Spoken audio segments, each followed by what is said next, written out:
só para começar então, você começou a sua carreira, digamos, ali na USP, estudando. Como que foi esse início para você querer ser treinador de futebol? Cara, eu sempre pratiquei, né, esportes na minha vida. Joguei basquete durante muito tempo competitivamente. Tentei ser profissional, acabou não acontecendo, mas esse sonho, né, de ser atleta me levou a fazer uma faculdade voltada ao esporte, né? Então eu fiz bacharelado na USP. E aí dentro da própria faculdade você vai, né, percorrendo caminhos, conhecendo pessoas, conhecendo modalidades. Eu sempre, óbvio, também fui um grande apaixonado por futebol, como qualquer criança no Brasil né? E acabei sendo direcionado até pelas pessoas com quem fiz amizade na faculdade para trabalhar com futebol feminino. São 10 anos aí dedicando à modalidade de futebol feminino. Comecei no Centro Olímpico com o convite do hoje treinador do Corinthians, Arthur Elias, que é um veterano meu na faculdade, junto com um companheiro de sala, o Jonas Urias, que hoje é treinador da Seleção Brasileira Sub-20, também me convidou na época para trabalhar no Centro Olímpico. Comecei lá como auxiliar técnico da categoria Sub-15 e lá passei por quase todas as funções que o clube tinha, né? Auxiliar técnico, treinador das categorias de base, preparador físico da categoria profissional, depois treinador da categoria mais velha, profissional, supervisor da modalidade. Então fiquei 2 anos como supervisor técnico da modalidade. E aí a gente recebeu o convite para fazer o modo de parceria entre Centro Olímpico e São Paulo em 2017, porque o São Paulo iniciava os primeiros passos da retomada do futebol feminino no clube, e eu tive a oportunidade aí de poder ajudar nessa montagem de toda a logística, estrutura e de tudo que é necessário para se manter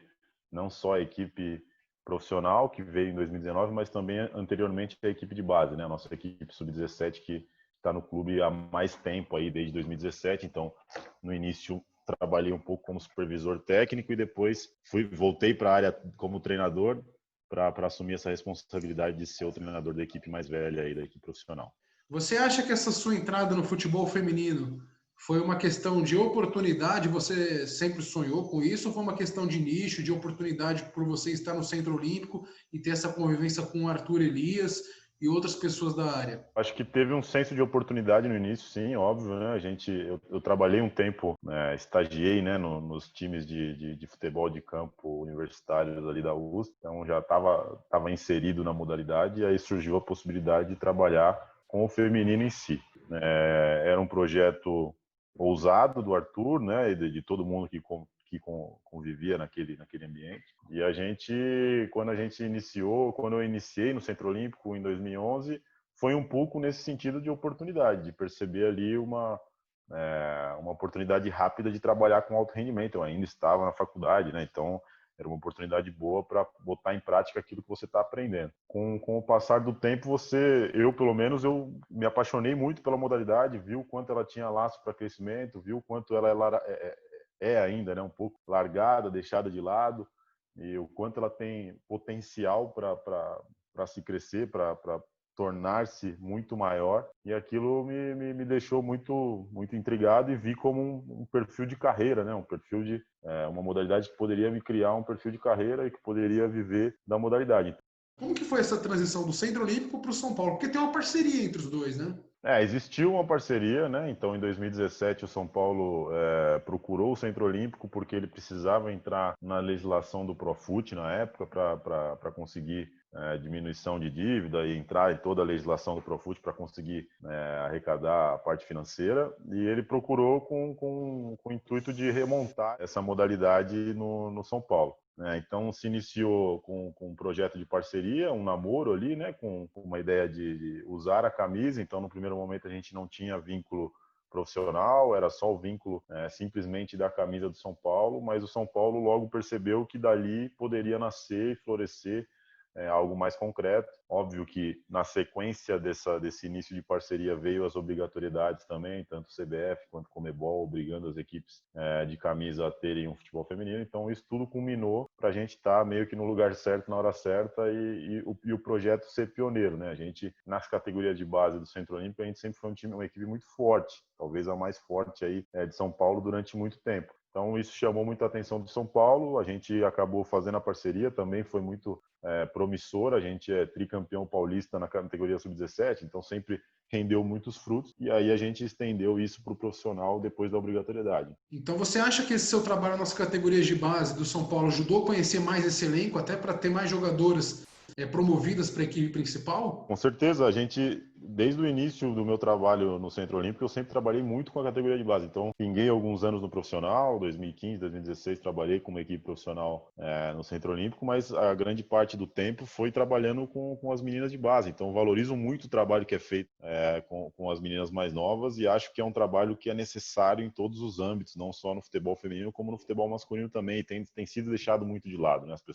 Os clubes às vezes preferem trazer um medalhão do que apostar num garoto ou numa garota que está nas categorias mais novas. Então, até na montagem do elenco da equipe em 2019, foi pensando muito nisso, né? O nosso elenco era muito jovem, era um elenco que a gente tinha subido 5 ou 6 jogadoras da base, trazido jogadoras da média de idade de 19, 20, 21 anos, então apostado muito na juventude, porque era algo que a gente acreditava bastante. Eu sou uma pessoa que tento apostar muito nas meninas mais jovens, porque eu acho que, primeiro, que elas são o futuro, né? Então, você está apostando e fomentando a modalidade como um todo. E segundo, que eu acho que elas têm muita fome de buscar coisas novas, né? Às vezes você busca um atleta um pouco mais experiente, que traz aí, né, a sua experiência, a sua bagagem, mas às vezes ela já viveu tanto na carreira dela que ela não tem mais aquela fome de buscar o primeiro título do São Paulo na retomada, o primeiro título pelo São Paulo. Então, a minha busca sempre foi por dar essa experiência para as jogadoras mais jovens, sempre entendendo também que não só de jovens se vive uma equipe. Então, a gente precisa, sim, de uma experiência, precisa, sim, de uma bagagem, de jogadoras mais velhas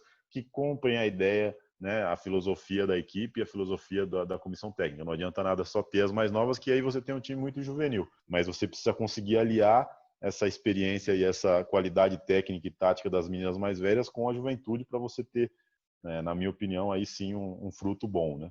Então, as experiências que eu tive de Centro Olímpico, as experiências, né, na categoria de base, eu acho que colaboraram muito para hoje eu poder atuar da maneira como atuo e conseguir trazer essas jogadoras para a equipe profissional sem que elas sintam tanto, né? Então, hoje a gente tem 5 jogadoras na seleção sub-20, acabamos de subir 5 jogadoras da seleção da categoria mais nova para o profissional nesse ano, já tínhamos subido 5 no ano anterior, então a gente tem um grupo jovem, atletas que se sentem confortáveis e o tempo inteiro a gente tenta passar para elas que elas precisam colocar aquilo que elas colocaram em prática na categoria de base no profissional e se sentir confortável e estar o tempo inteiro buscando um espaço para buscar não só espaço na equipe, mas um espaço também no futebol feminino.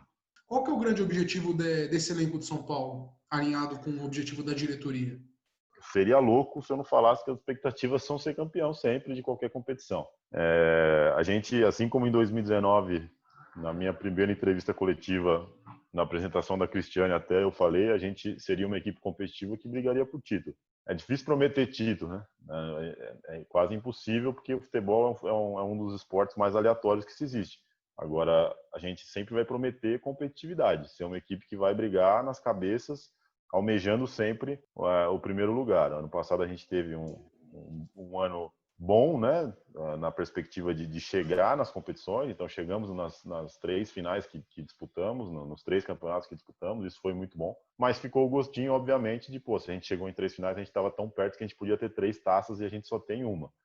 Então, obviamente, em 2020, a busca é pelo título, passinho por passinho. Hoje a gente está numa colocação na tabela que não nos favorece. A gente está em 9º colocado, a gente estaria fora da zona de classificação. Então, não adianta eu pensar em título se primeiro eu não tiver classificado para a segunda fase. Então, a gente vai, nessa retomada do futebol feminino, pensar passinho por passinho, mas sempre almejando o primeiro lugar.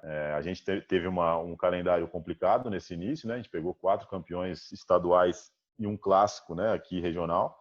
Então, a gente teve uma tabela muito complicada, mas a gente sabe que a gente precisa recuperar esses pontos de alguma forma, entrar na zona de classificação, tentar buscar a classificação para as quartas de final, semifinal e final, e aí sim buscar o título. Então a gente almeja o título, mas a gente sabe da realidade, a gente sabe que tem equipes competitivas, a gente sabe que, né, tem no mínimo aí 8, 9 equipes brigando pelo título. Então a gente respeita muito todos os adversários. Você conversou com grandes adversários aí, tanto o Ricardo quanto a Tatiele são 2 adversários muito poderosos, com qualidade técnica e qualidade tática dos seus treinadores. Então a gente sabe que tem muitos times competindo, mas a gente tem a responsabilidade de defender uma equipe tão grande quanto, e a gente precisa buscar título sempre. Como que foi, antes de vocês enfrentarem o Corinthians esse ano, porque vocês venceram o Corinthians no Campeonato Brasileiro, vocês quebraram a invencibilidade do Corinthians no Campeonato Brasileiro, como que foi sua conversa com as jogadoras antes do jogo e depois do jogo? Ficou aquele papo de, olha, se a gente ganhou do Corinthians, a gente pode ganhar de qualquer equipe. Como que foi essa conversa antes da vitória e depois da vitória, quando o elenco se reapresentou? Esse jogo ele foi bem mais emblemático para as pessoas de fora do que para a gente, propriamente dito. A gente sabia, óbvio, né, da sequência de vitórias do Corinthians, da sequência sem perder do Corinthians. A gente sabia do tamanho que é a equipe do Corinthians. A gente tinha acabado de enfrentar ela no final do ano, então a gente sabia disso, mas a gente estava muito mais preocupado de que a gente vinha de 3 jogos com apenas uma vitória do que necessariamente preocupado com quebrar um recorde do Corinthians ou não. Então, a conversa durante a semana e a conversa no pré-jogo sempre foi de a gente precisa entrar para vencer o jogo, porque a gente está a 3 jogos com uma vitória apenas. Então, a responsabilidade era muito mais pensando na gente do que pensando no nosso adversário. A gente sabia que ia ser um jogo complicado, que o Corinthians tem uma qualidade muito alta, é o favorito ao título, pelas peças que tem, pelo trabalho que tem, mas a gente entrou pensando no nosso campeonato, na nossa cabeça, e que a gente precisava pontuar, né? A gente fez um bom jogo, um primeiro tempo muito bom, um segundo tempo o Corinthians cresceu na partida, mas não conseguiu concluir a gol como esperava, e a gente acabou saindo com a vitória. Mas acho que a preparação foi muito parecida com a preparação dos 2 jogos da final do ano anterior. A gente jogou 2 vezes contra elas, a gente se preparou muito parecido. Só que futebol, né? Às vezes você se prepara bem e ganha o jogo, às vezes você se prepara bem e não ganha o jogo. Acontece, futebol é assim, é um jogo muito aleatório. No pós-jogo, óbvio, as atletas ficaram muito felizes, muito mais pela vitória, pelos 3 pontos, né, de poder dar um alívio, um desafogo na competição, porque se a gente saísse daquele jogo sem uma vitória, provavelmente a gente estaria na zona de rebaixamento ou buscando uma posição muito mais baixa na competição, mas a conversa foi de que a gente não podia nem respirar, porque a gente tinha outro clássico no final de semana seguinte, né, a gente não tinha nem como comemorar aquela vitória, porque a gente já pegaria o Palmeiras.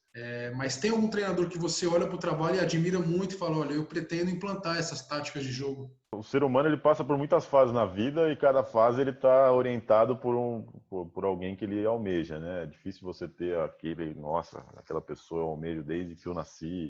Então, assim, quando eu entrei na faculdade, por exemplo, era uma época em que o Guardiola estava no melhor momento dele de Barcelona, então você olhava muito o Barcelona do Guardiola e falava, nossa, o time do cara joga de uma forma que você quer jogar. Depois ele passou por outras equipes, né, mas outros treinadores cresceram muito durante o processo. Então hoje você tem um Klopp aí que é meio ao concurso, né, de um estilo de jogo muito vertical, muito agressivo. Eu até acho que hoje em dia no Liverpool ele nem faz o estilo de jogo vertical que ele fazia anteriormente até no Borussia, mas é um jogo muito agressivo, de pressão, de roubada de bola e agressividade. Mas o jeito que eu jogo hoje no São Paulo, talvez ele se assemelharia mais com o do Klopp na época de Borussia ali. Um time muito vertical, muito agressivo, pouca posse, sabendo o tempo inteiro que talvez você vai ter menos posse que o adversário, mas que você vai agredir o adversário tanto quanto ele, né? Então ele vai ficar mais com a bola, mas você vai ter as mesmas chances de gol, ou talvez até mais, você vai ter o mesmo número de finalização. Como que você treina a sua equipe? Você já tem uma ideia ideal de jogo na sua cabeça?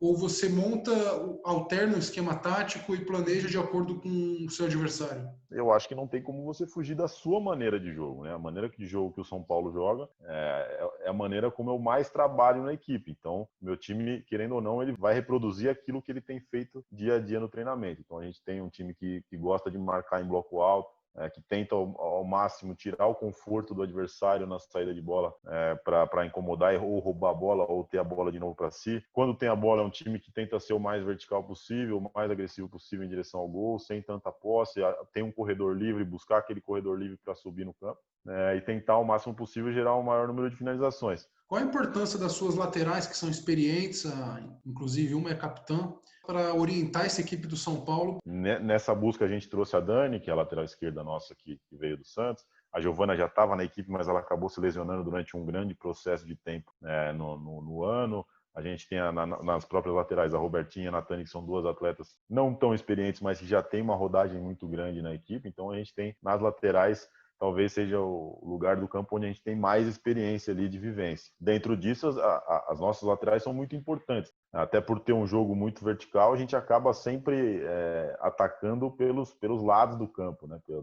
Ou pelo lado direito ou pelo lado esquerdo. Elas têm função extremamente importante no sistema de jogo que a gente joga. Geralmente a gente joga no 3-4-3, então elas são laterais marcando, mais alas atacando, né? E elas têm uma função de extrema importância para a equipe chegar onde ela chega. Qual que está sendo a sua maior preocupação nesse período de pandemia? Você como treinador que tem que administrar essa equipe inteira, como que está sendo essa sensação de treinos à distância, de monitorar, de conversa com a comissão técnica? Tem sido, de certa forma, frustrante, né? Pra gente que está o tempo inteiro mexendo com o corpo, está o tempo inteiro de pé, trabalhando, mexendo, fazendo atividade, programa uma coisa num período, programa outra coisa no outro período. Então, é um período bem complicado, bem frustrante, tanto para quem trabalha, que é, né, os profissionais da área, quanto para as próprias atletas, né? As atletas estão muito frustradas, o tempo inteiro a gente tem que estar na motivação lá para tentar tirar mais. A gente sabe que é um período muito diferente de qualquer coisa que todo mundo já viveu na vida aí, nunca aconteceu antes. Então a gente tem tentado o máximo possível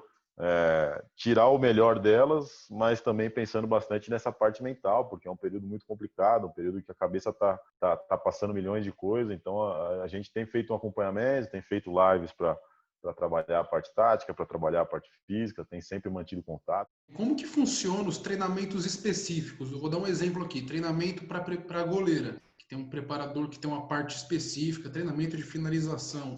Esses treinamentos específicos e também a parte tática, como que vocês estão conseguindo nesse período conversar com as atletas, ou a preocupação maior é em cuidar da mente delas, em conversar para manterem a rotina de treinos físicos, para quando voltar aos treinos vocês se preocuparem mais com essa parte? Olha, a parte técnica, né, que seria a parte da preparação de goleiro ou de finalização, a gente não tem como, é a única coisa que a gente não tem como fazer esse trabalho. O que a gente consegue trabalhar é em cima de vídeo, né, em cima de jogo, em cima de corte, a gente está o tempo inteiro passando informação, então a gente sabe qual é o processo dos nossos próximos adversários, quem são, estudamos todos eles, conversamos bastante, posição por posição, separamos como grupo todo, sempre trazendo informação, sempre tentando tirar a informação do atleta, o que ela viu ali, né? O que ela tá conseguindo absorver desse conceito.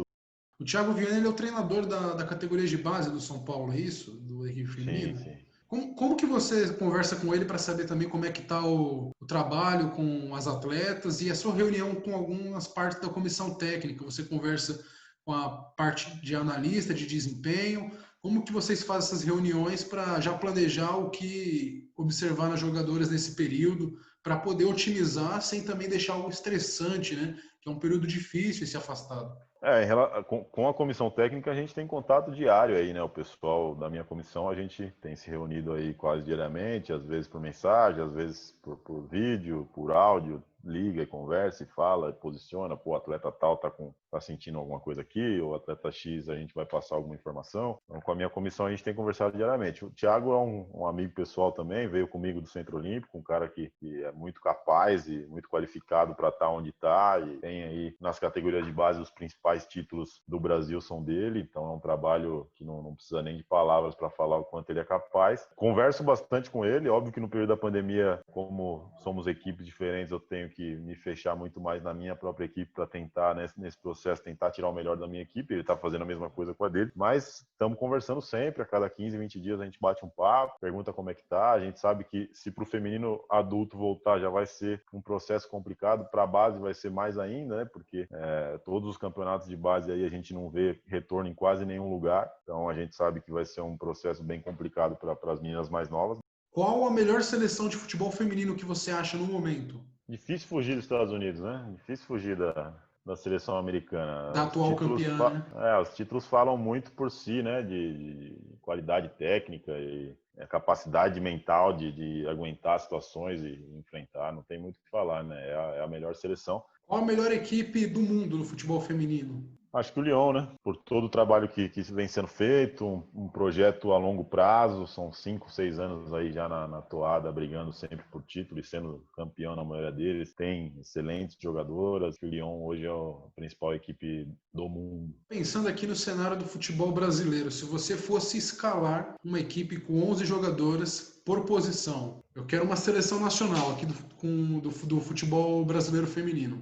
Acho que no gol eu colocaria até, fugiria um pouco das escolhas que têm sido feitas na seleção. É óbvio que a gente entende aí todo o processo, né, de seleção brasileira e o que isso investe. A Bárbara é uma grande goleira, a Aline é uma grande goleira, a gente tem grandes goleiras, né? Mas eu acho que eu iria com a Tainá do Corinthians pela estatura, pelo potencial de idade que ela tem, ela é bem jovem ainda, tem um potencial de crescimento muito grande, que eu acho que ela poderia estar tendo essas vivências nesse momento de Copa do Mundo, Olimpíada e atingir um patamar mais alto lá na frente. Na lateral direita, cara, acho que as concorrentes são muitas, né? Mas eu gosto da Letícia, a Letícia que tem sido a titular aí da seleção, eu gosto bastante dela, acho que é uma jogadora bem agressiva. Acho que tem outros nomes também, né, no Brasil que tem uma qualidade boa, mas acho que eu iria de Leticinha, que tá jogando Dupla de fora. zaga. Dupla de zaga, a Rafaela estaria com certeza, acho que é uma jogadora meio ao concurso, né, canhota, tá jogando na China hoje, acho que é uma jogadora bem acima da média. A segunda vaga eu acho que tem muitas boas opções, acho que a Érica é uma grande opção, acho que no próprio São Paulo a gente tem a Thaís Regina que vem fazendo bons anos, acho que poderia ter uma oportunidade. A gente tem a Benítez no Inter. Lateral esquerda. Na lateral esquerda eu ficaria entre Yasmin e a Tamires. Acho que pelo momento da Tamires eu colocaria a Tamires, mas acho que a Yasmin é uma jogadora promissora dentro desse processo de renovação que eu acho que a gente precisa viver na seleção brasileira, assim como em qualquer clube. Eu acho que eu olharia bastante para a Yasmin também. Meio campo. No meio, eu acho que eu iria de Luaninha Bertolucci, que está hoje no Paris. E até pensando dentro desse processo de renovação que eu acho que a seleção brasileira precisaria viver nesse momento, né? Eu acho que eu apostaria numa outra jovem, talvez a Brena, que está no Santos hoje. Acho que a Ari, que passou pelo São Paulo, é uma jogadora de uma qualidade muito interessante, a própria Yaya. Acho que eu tentaria apostar em jovens jogadoras, mesmo sabendo que a Formiga é um monstro sagrado e vai estar na Copa do Mundo, Olimpíada. Eu acho que é o momento da gente começar a olhar também para as jogadoras mais jovens. Formação do ataque. 3, 2 atacantes, o seu critério. Jogar com duas pontas, então, e duas jogadoras mais à frente. Nas pontas, eu iria de Debinha, né? Acho que é hoje, na minha opinião, a melhor jogadora brasileira no futebol nacional. Acho que ela já fez uma grande Copa, vem numa crescente muito grande. Acho que é um nome muito bom. Na outra ponta, acho que eu colocaria a Adriana, que é uma jogadora que está no Corinthians, veio de lesão, vivia um grande momento antes da lesão, era titular da seleção, acabou se lesionando, mas eu acho que é uma jogadora de muito potencial, acho que é uma jogadora que pode contribuir muito, muito, muito jovem também, entraria nesse critério da juventude. E aí as duas da frente eu iria de Bia Zanerato, que também é um atleta jovem, que tem um potencial, e iria de Duda, que está comigo, que eu acho que é uma menina que tem uma qualidade muito boa, que pode agregar. Coloquei atletas mais jovens aí, de uma geração mais nova ali, porque eu acho que a gente precisa começar a olhar de verdade, né, para uma geração mais nova e tentar, ao máximo possível, dar vivência para essas meninas, né? Por mais que as mais velhas joguem muito futebol, e eu não estou aqui desmerecendo Marta, Cris ou Formiga, porque eu acho que elas são jogadoras gigantescas e, né, já contribuíram demais para a seleção, não tem nem como colocar em palavras do quanto elas contribuíram. Eu acho que é um período que a gente precisa começar a desenvolver essas novas atletas, colocar essas novas atletas para viver esses desafios grandes, né? Você precisa viver um pepino grande na sua mão para você poder se desenvolver e estar preparado quando existir essa situação. Então, acho que a seleção aí foi pensando nisso.